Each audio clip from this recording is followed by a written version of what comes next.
नमस्कार उत्तराखंड।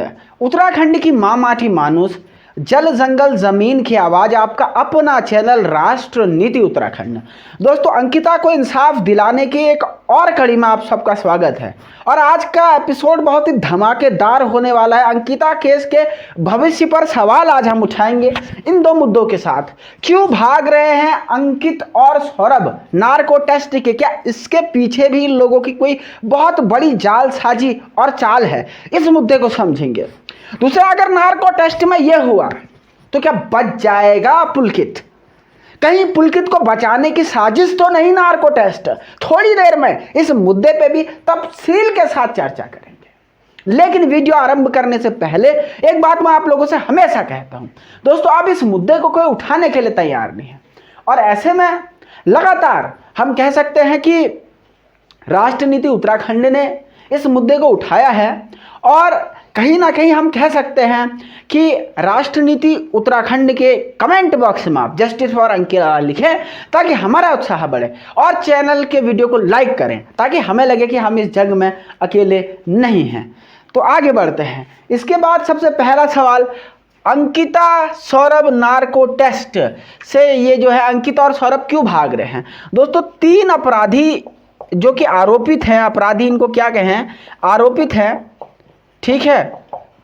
तो इनके ऊपर कहीं ना कहीं ये सवाल था कि भाई ये नार्को कराए तो सच बाहर निकल के आ जाए। बहुत वाद विवाद हुआ। पहले पुलकित ने नार्को टेस्ट से मना किया, जबकि इन 2 लोगों ने नार्को टेस्ट को हाँ कहा था। बाद में पुलकित ने हाँ कह दिया और इन 2 लोगों ने मना कर दिया। और फाइनली जो परमिशन मिली है, परमिट मिली हुई है, 23 जनवरी को इसकी अगली सुनवाई है। नेक्स्ट डेट है।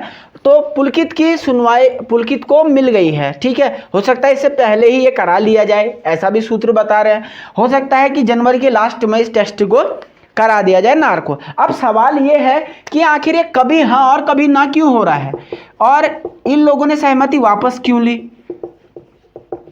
क्या ये कुछ ऐसा राज जानते हैं, या हो सकता है कि पुलकित को वीआईपी का राज ना पता हो, इन दोनों को पता हो, इस वजह से इनको नार्को से वो किया जा रहा हो? खैर, ये तो पॉसिबल नहीं लगता कि पुलकित को नहीं पता होगा, इनको पता होगा।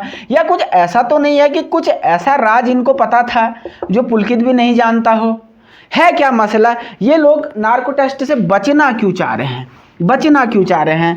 ये सबसे बड़ी बात यहाँ पे निकल के सामने आ रही है, क्योंकि इन लोगों का भी हत्या में, भले ही पुलकित इसमें मेन कल्प्रिट है, मेन वो है अपराधी जिसने अपराध की शुरुआत की, लेकिन इन लोगों की भी कहीं ना कहीं सहायता देने में इन्होंने कोई कमी नहीं छोड़ी। सहायता देने में इन लोगों ने भी कोई कमी नहीं छोड़ी। तो इनके सीने के जो राज हैं वो कौन बताएगा? ये सवाल आज भी कौन बनेगा करोड़पति के 7 करोड़ के जैसा सवाल की तरह लोगों को परेशान कर रहा है कि पुलकित का तो नार्को टेस्ट हो रहा है, लेकिन अंकित और सौरभ का नार्को टेस्ट क्यों नहीं हो रहा है? ये क्यों भाग रहे हैं? इसके पीछे की वजह क्या है? आप लोग भी हमें कमेंट करके बताइएगा कि आपको क्या लगता है कि ये 2 प्राणी क्यों नार्को टेस्ट से पीछा छुड़ा रहे हैं, जबकि पहले राउंड में हाँ बोल चुके थे। ये सवाल आज उठाना बहुत आवश्यक मुझे लगा, सो मैंने उठा दिया। अब दूसरे प्रश्न जो इस केस में लगातार उठ रहा है, बना हुआ है कि अगर नार्को टेस्ट में ये हुआ, ये क्या हुआ बताता हूं। देखिए, ऐसा है, लगातार सरकार क्या कह रही है? सरकार के मंत्री विधानसभा में खड़े होकर कहते हैं कि there is no VIP was a suite room of that residence और होटल। ये कहते हैं कि भाई जो भी रिजॉर्ट था उसका वीआईपी केवल एक रूम था, केवल एक कमरा था और कुछ नहीं था। जब ये लोग कमरे होने की बात करते हैं कि कहीं अगर नार्को टेस्ट में ये चीज़ें आ गई, आप गौर से सुनिए, नार्को के बाद ये आ गया कि वीआईपी कोई नहीं था। नार्को के बाद अगर ये आ गया कि पुलकित के साथ वो मर्जी से गई थी अंकिता। नार्को के बाद अगर ये आ गया कि अंकिता को गुस्से में धक्का दे दिया हीट ऑफ द मोमेंट में। नार्को के बाद ये आ गया कि वहाँ पर अचानक से हाथापाई हुई और उस गुस्से में मैंने उसको मार दिया। नार्को टेस्ट में अगर ये आ गया कि उसको मारने का पहले से कोई प्लान नहीं था। नार्को टेस्ट में ये आ गया कि उसको मनाने के लिए हम वहाँ पे लेके गए थे, तब तो फिर ये केस ही उलट पुलट हो जाएगा।